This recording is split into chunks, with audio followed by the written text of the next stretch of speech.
Sahana Vavatu Sahana Bhunaktu Sahavidyan Karavavahai Tejasvinavadhitamastu ma vidvishavahai. Om Shanti Shanti Shanti. Chaitanyam Sarvagam Sarvam Sarvabhutaguhashayam Yat Sarva Vishayatitam Tasmai Sarvavide Namaha. Good. Nice to see you all this morning. Welcome also to the many students who attend these classes online. We continue with our study. Every class, at least from my perspective, we just see more and more of the brilliance of Shankaracharya. I think this text, perhaps more than any other, is a great opportunity to see him at his finest. More popular texts like Atma-Bodha and Viveka-Chudamani, which may or may not be authored by the same Shankaracharya, they are at a very different level, to be very honest. So we have a great opportunity here. Let me introduce our topic today, which is an extension of what we've been discussing, and that is, given the fact, we're going to assume that based on all our prior discussions, you've understood that your consciousness, the consciousness present in this experience right now, that consciousness is actually unchanging. Seems to change, but that is a seeming change, an apparent change, just like this crystal appears to change color depending on what it's held in front of. If it looks brown now, I don't know, but you get the point. It is an apparent change and not a real change. So here's to introduce this next verse or series of verses. Here's the question: if consciousness is truly unchanging, how does your consciousness, and I use that word "your" very intentionally, in spite of the fact that it's not your consciousness, it's one all-pervasive consciousness, but it seems necessary to say your consciousness because it's important to ground this discussion in your experience. If I go on talking about all-pervasive consciousness, that may not relate to your experience right now, which is crucial. So allow me to use the term your consciousness, meaning the consciousness that's present in your experience right now. If it's unchanging consciousness, how is that consciousness becoming a seer of me in front of you? How does that consciousness become a hearer of my words? How does that consciousness becomes a thinker of your thoughts? How does that consciousness becomes a feeler of your emotions?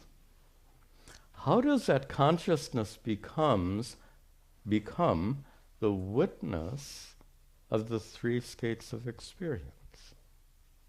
That all implies change. There are different states of consciousness. And we've had this discussion many times. I'm smiling because again and again I've said there are no states of consciousness. These are all states of mind. And the next several verses is going to make that really, really clear. Consciousness is unchanging, but in the presence of the mind, there are many apparent changes, and that's what we're going to see right now. So we'll pick up the thread with this 38th verse. Shakyalopat sushupte jñas, Shakyalopat sushupte jñas, tata bodhe vikarataha, tata bodhe vikarataha, Jnayasyaiva visheshastu, Jnayasyaiva visheshastu, Yatra veti shrutir mataha, Yatra veti shrutir mataha. First half is what we just discussed, and that is Jnaha. Jnaha is the knower, refers to consciousness, that unchanging consciousness. That consciousness, Shakti alopat, because that consciousness never loses its capacity to reveal the conditions of your mind. Even in deep sleep, that consciousness doesn't lose its capacity to reveal the consciousness, reveal the condition of your mind in deep sleep. Otherwise, how would you know that you had such a thing as deep sleep, dreamless sleep? So that unchanging, and Shakti Alopat is simply a fancy way of saying because it is unchanging. Because consciousness is unchanging, sushupte, in deep sleep, tata bodhe, and similarly in the waking state, and we can include the dream state, because that consciousness is unchanging in the three states of experience, avikarataha, because it is unchanging. That's the ground truth that we're assuming, that's been established in so many prior discussions. So since consciousness is unchanging, even in the three states of experience, then how do we understand consciousness becoming the hearer of my words, the seer of my form, the thinker of thoughts, etc., etc.? How does that transformation take place? And the short answer is, it doesn't. And that's what Shankara explains in the second half of this verse. He says, Jneyasya eva visheshaha tu. But in particular, these visheshaha, these distinctions. What kind of distinctions? Distinctions of consciousness being a hearer, being a seer, being a thinker, being a feeler of emotions, and even sakshi. By the way, put in the back of your mind, what Shankara is saying is that sakshi is not a fundamental expression of your true nature as consciousness. It is a perspective. I'm getting ahead of myself. Hold on, and we'll make that point. But watch how Shankara dismisses even sakshi is not the ultimate truth of who you are. Many times, especially among these neo-Vedantins, it's popular to say, your true nature is to be the witness. Not according to Shankara. Even to call consciousness a witness is a provisional description and not a fundamental description. And that's what we're going to see why that's so in this last half. So these visheshaha, these distinctions, such as being observer, as being hearer, etc., etc., they all are jneyasya eva. They all belong to the known, and he used that word jneyasya as to contrast with jnaha in the first half. Jnaha is knower, jneya is that which is known, and here we're back to Vedanta 101, knower and known. So you would think that that being an observer, being a seer, should have belonged to the knower. Shankara says, no, it belongs to the known. Being a hearer, you'd think, should have belonged to the knower. Shankara says, no, belongs to the known. Being a thinker of your thoughts should belong to the knower. Belongs to the known. Why? Yatra va iti shutehe mataha. Mataha, because of his teaching, which is Shrutehe, found in the scriptures, and the scriptures yatra va. This is a quotation from the Brihad Aranyaka Upanishad. And I'm going to share that passage to you. It's a wonderful passage. You may have, we studied this long, long ago here. And it's one of the, it's really very powerful. And even more powerful when you consider its antiquity. This passage, which I'm about to share with you, is probably about 3,000 years old, according to modern scholarship. Traditional scholars will try to make it 10,000 or 20,000 years old. Anyway, modern scholars would say that this statement is 2,500 to 3,000 years old, and that's significant. And this statement distinguishes two perspectives. You know, before it'll be much more meaningful if we get a little preview of these two perspectives. What am I holding in my hand? Not a pot. Those are typical Vedanta talk. But we can certainly take the perspective of the pot. So suppose we label these as two perspectives. One is a perspective of clay, and the other is perspective of pot. From the perspective of clay, there is only clay. Is there anything else here?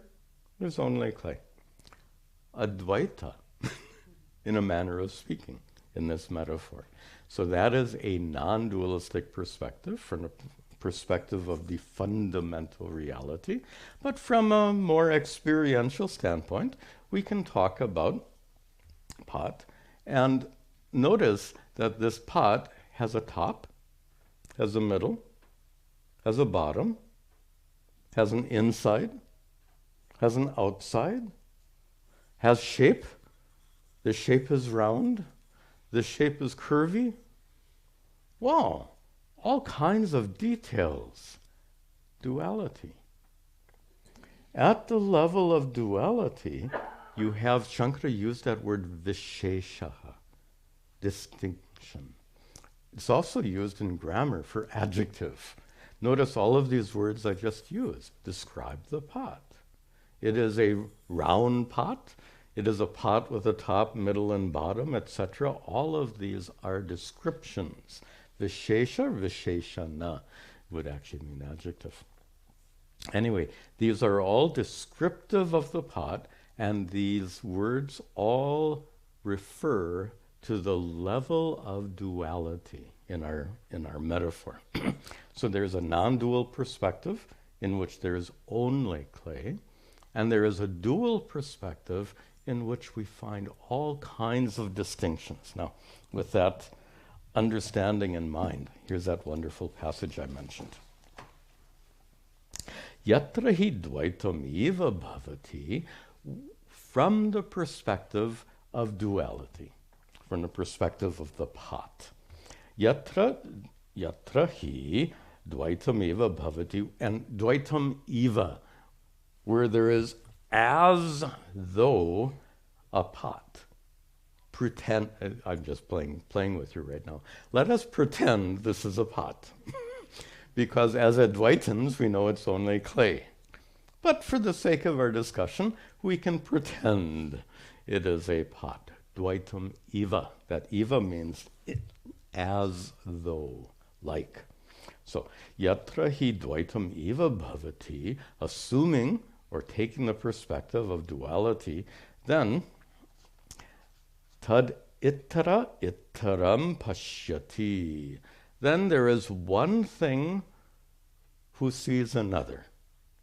There is you, the conscious being, seeing me, sitting in front of you. Tad ittaram ittaram jigrati. There is one thing smelling another. I don't think you'll smell anything right now, but if you go into a kitchen, you're likely to smell something. So you are the smeller, and there is also smells. Tad itram itram rasayati. You can take, there's one thing who tastes another. There is tad itram itram abhivadati. There is one person who speaks. So if you ask a question, you are a questioner, and you are in relationship with a question. All of this is from the standpoint of duality. Itram itram shrinoti.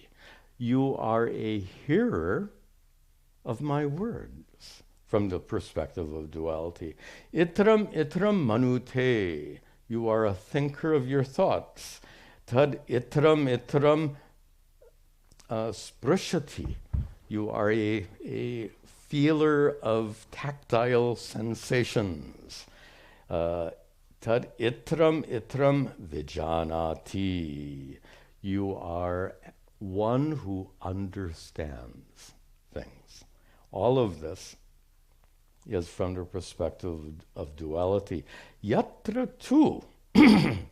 So all of that, this is the analysis of the pot. So we've just done analysis of you, the conscious being. From the standpoint of the pot, plenty of duality. From the standpoint of you, a conscious being, from this dualistic standpoint, plenty of details, as the rishi gives here. Now, what about that non-dual standpoint? Yatra tu, but yatra asya sarvam atma eva abhut. But from the perspective when you recognize sarvam atma, all of this is nothing but consciousness. Sarvam eva abhut. All of this is nothing but consciousness. And let's make sure that's understood. This status of being a seer of me, could that status exist in the absence of your mind? Like in deep sleep? No. So that status of being a seer of me belongs to consciousness or belongs to your mind? And the technical discussion we've had about this, we're actually, Shankara won't use, the rishi won't use the word, and even Shankara will not use the word ahankara in this context, but that's clearly what we're talking about. To attain the status of a seer, observer, requires the presence of ahankara, which is a mental event, a vritti. You cannot be a seer of me without a mind, and without a mind that's engaged. If your mind is perfectly, suppose you meditate right now. Please, this is not the right time. But suppose you're in deep meditation. And by the way, you can meditate with your eyes open. So suppose you are a skilled meditator with your eyes wide open in deep samadhi. Will you see me? Your mind is perfectly silent. You won't see me. So all of these conditions are conditions of your mind. So what about from the status of consciousness? If consciousness doesn't become a seer of me, a hearer of me, if everything is just consciousness, which is the point here of the rishi. He says, yatra tu asya sarvam atma eva abhut, but from the perspective when you recognize that everything, sarvam, everything is atma, consciousness, nothing but consciousness. Then, tat kena kam pashyet. This language is delightful. If you know a little bit of Sanskrit, it's nice. Kena kam pashyet.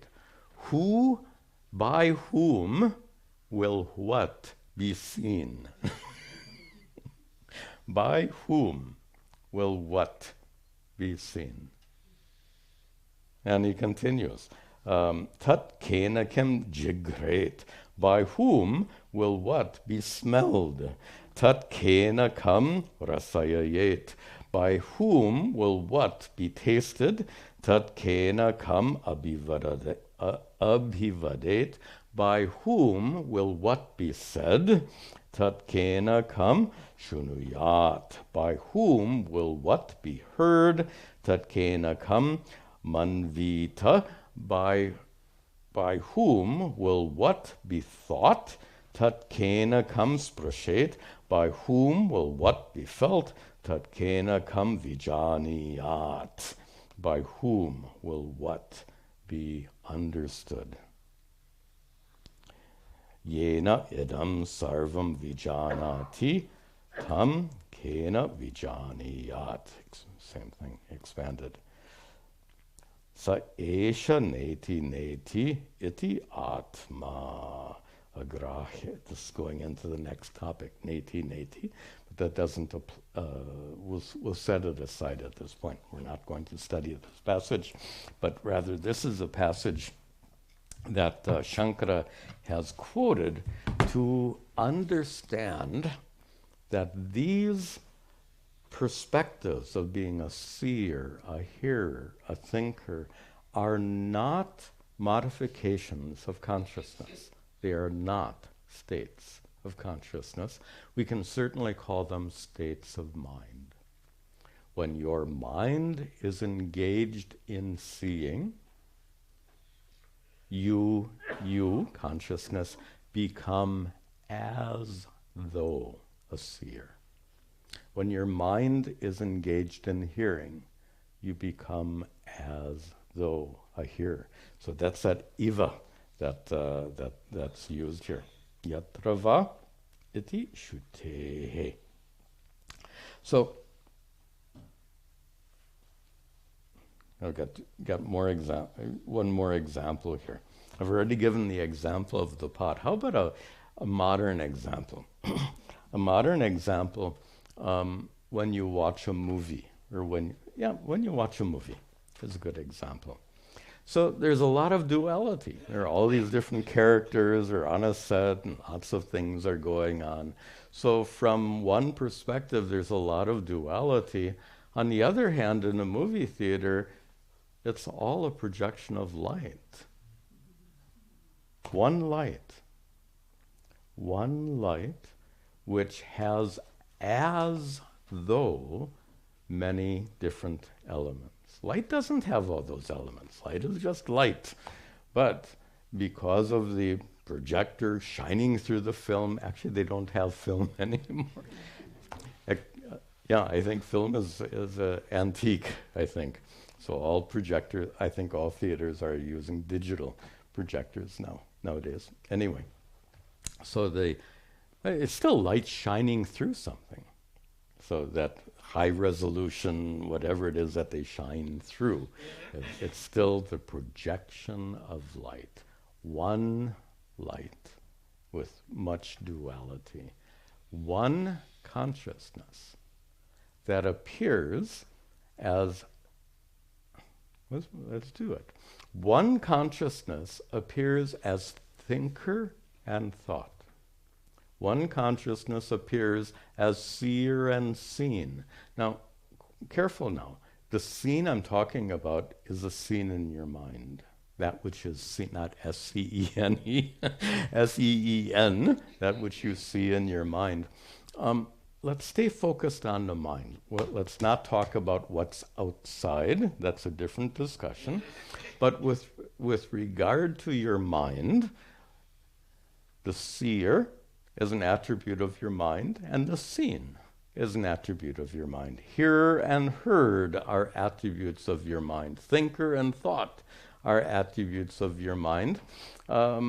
Feeler of emotions and emotions are attributes of your mind. It's, what do the psychiatrist says, it's all in your head.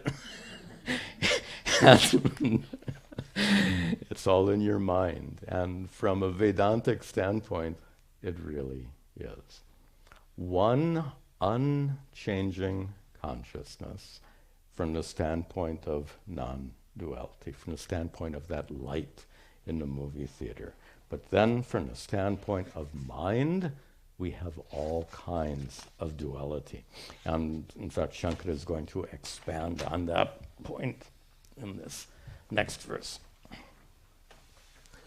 Vyavadhanadhiparoksham Vyavadhanadhiparoksham Lokadrishtiranatmanaha Lokadrishtiranatmanaha Drishtiratmaswarupatvat Drishtiratmaswarupatvat Pratyaksham Brahma Tatsmritam Pratyaksham Brahma Tatsmritam. Vyavadhanat, he becomes di due to some grammar rules.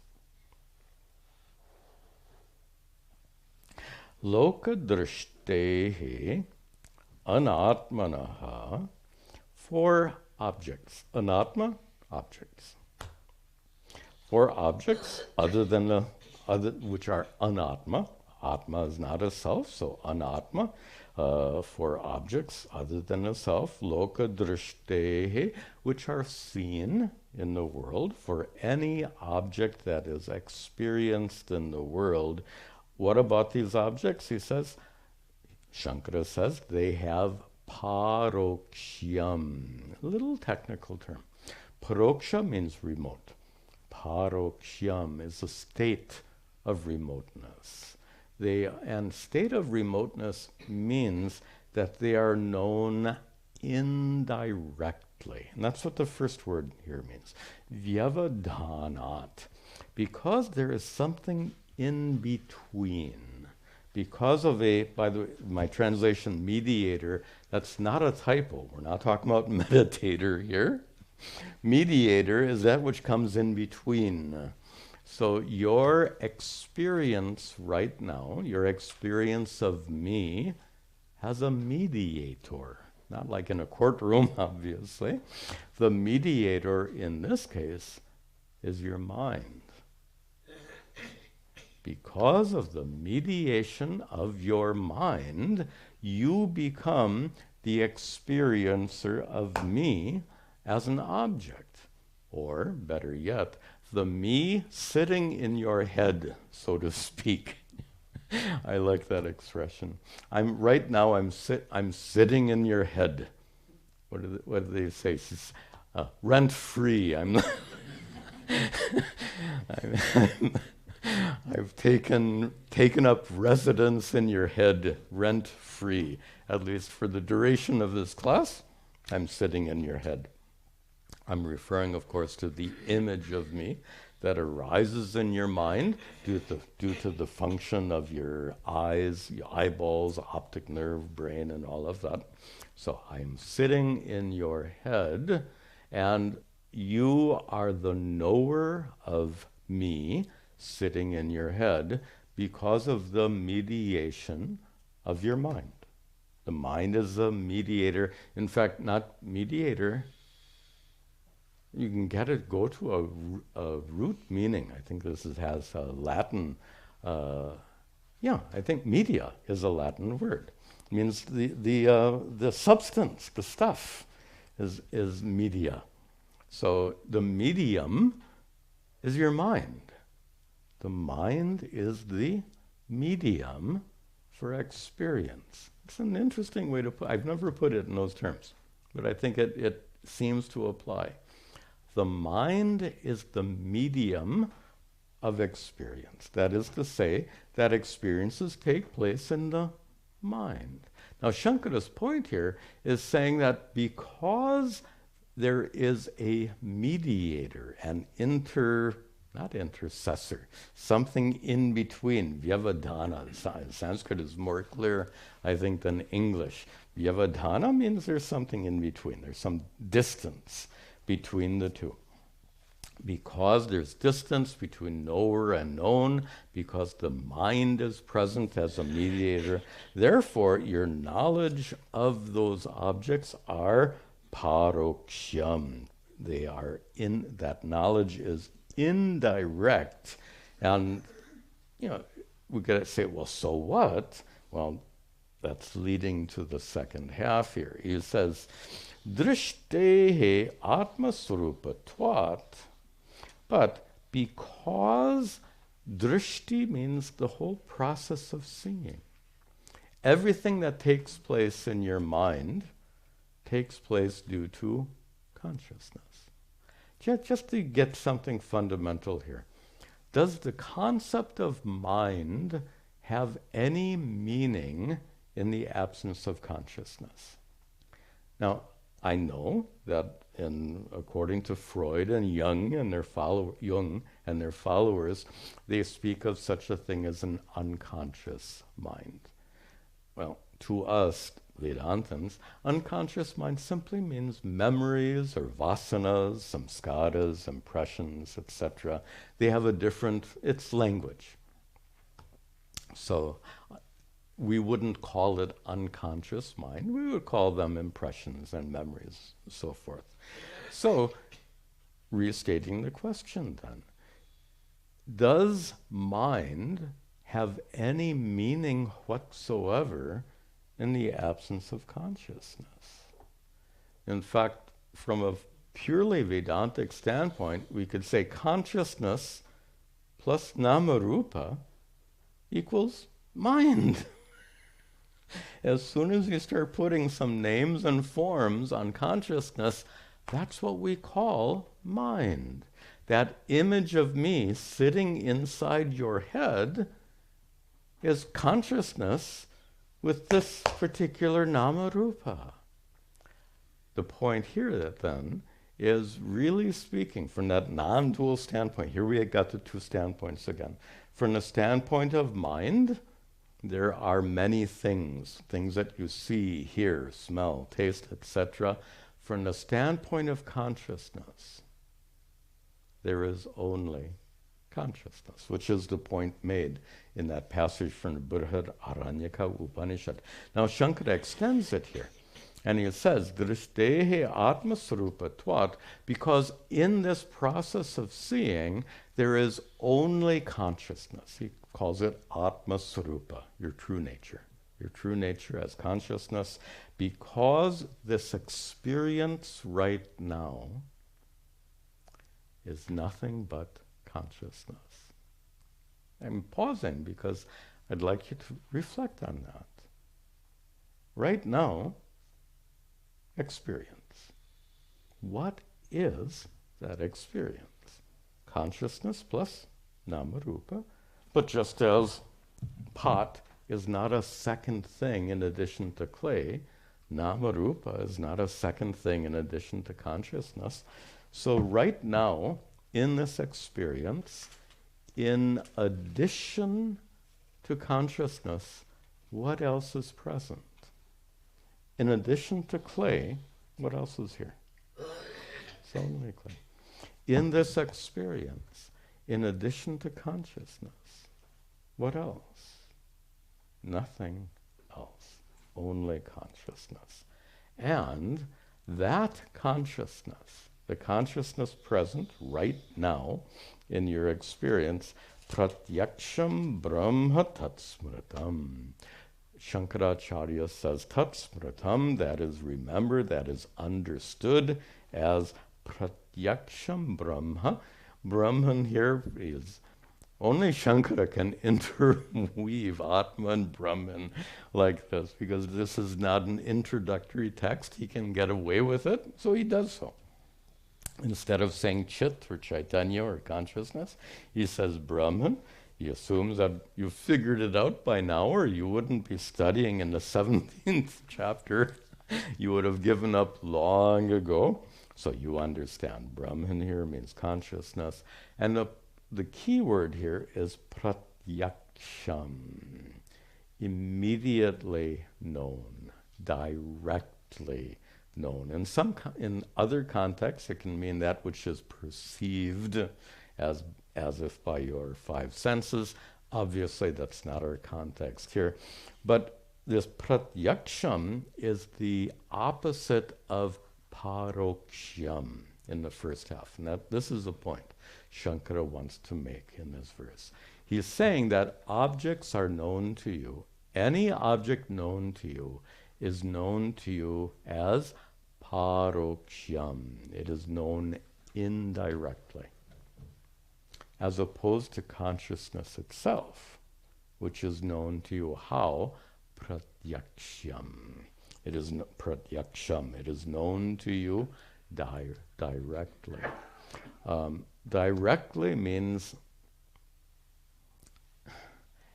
we have to see this now. How do you know you're conscious? Is the question here. Is consciousness, like the statement of Descartes, I think, therefore I am. Do you have to think in order to be conscious? Okay. So if you stop thinking, do you become unconscious? Certainly not. So it means in samadhi, your thoughts come to an end. You continue to be conscious. And in deep sleep, your mind resolves. Consciousness continues. Now, the question here is, how do you know that you're conscious? That question has a problem in it. And the problem is, how do you know that you are conscious?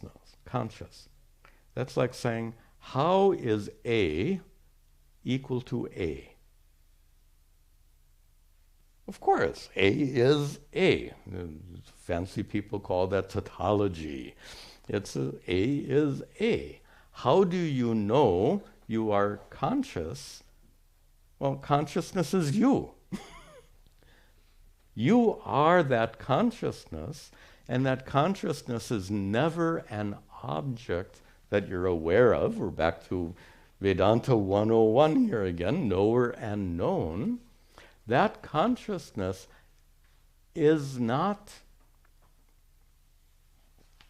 I want to see where we're going next first. So we say that consciousness, that you are conscious right now, we say is self-evident. Now, when we say self-evident, it means known without thought. Again, if you stop thinking right now, do you become unconscious?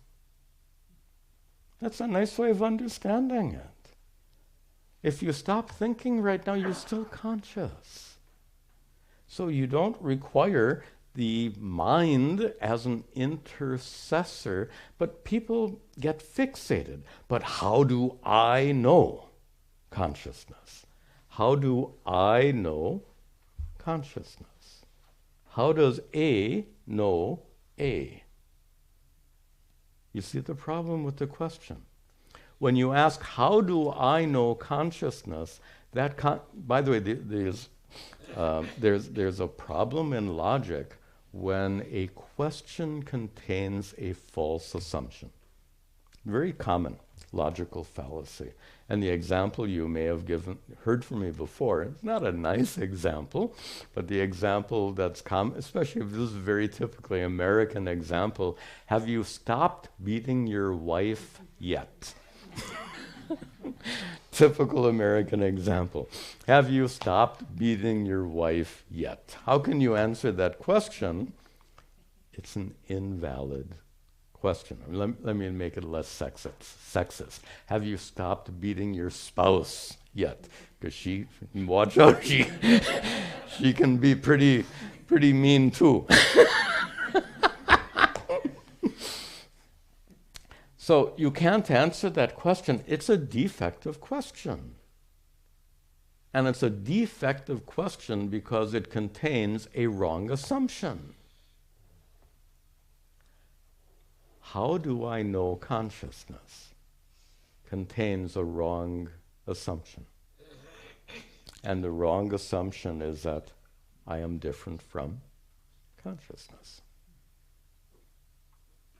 So if you say, but Swamiji, how do I know consciousness? How do you answer the question? It's like, have you stopped beating your spouse yet? You can't answer that question. You have to show how the question is defective. In deep sleep, how do I know I'm conscious? Very commonly asked question. Now, do you see how that question is defective? In deep sleep, how do I know that I am conscious? It's that same wrong assumption. That question presumes that you are different from consciousness. If you are that consciousness, then, as we're looping back on ourselves, you don't need a thought to prove that you are conscious. And that's true right now. As I said, if you stop thinking right now, do you become unconscious? No. Well, the same logic applies in deep sleep. How different is it? If you don't think for a moment right now, you don't lapse into unconsciousness. And in deep sleep, you are not unconscious. Okay, very, very interesting discussion. Leads to one more verse, expanding on this by means of a very common drishtanta, common example. Most of you will recognize it. Nahi dipantarapeksha, nahi dipantarapeksha, yadvat deepa prakashane, yadvat deepa prakashane, bodhasyatma swarupatvan, bodhasyatma swarupatvan, na bodhonyastateshyate, na bodhonyastateshyate. Deepa prakashane in the second line. Prakashane, when there is a lamp, deepa, and that lamp is shining, it is a lit lamp, a burning lamp. Shankara points out the obvious here. Deepa antara, another source of light, na apeksha. There is no necessity of another lamp to illumine a burning lamp. The lamp is shining. You don't need to see the lamp. The example I've given before is if you want to see if the sun is shining outside, you don't need to grab your flashlight. So the sun is self-shining. You don't need to illumine that sun with another source of light. And this is an example it's given so many times. And it's used as an example of something. There are two important Sanskrit terms used in this context. One is swaprakasha, self-shining. And this, of course, is a metaphor for Atma. So just as the lamp shines on its own, and therefore doesn't require another source of illumination, we say that the lamp is swaprakasha, self-shining. The same is true of Atma.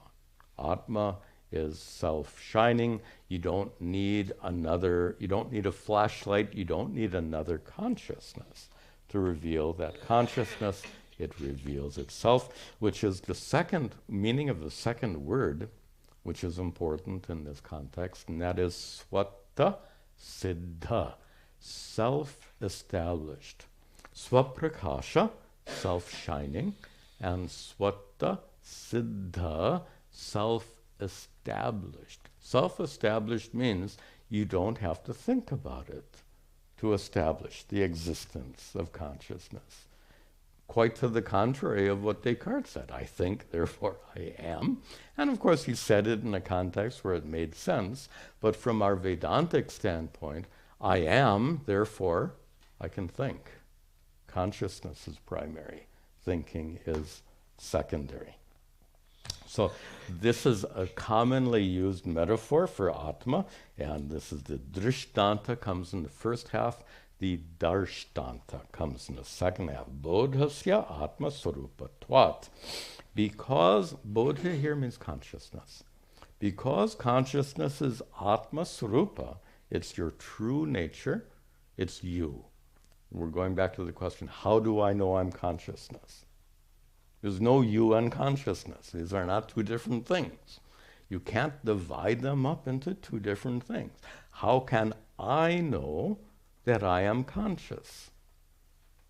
You're making two things when there's only one.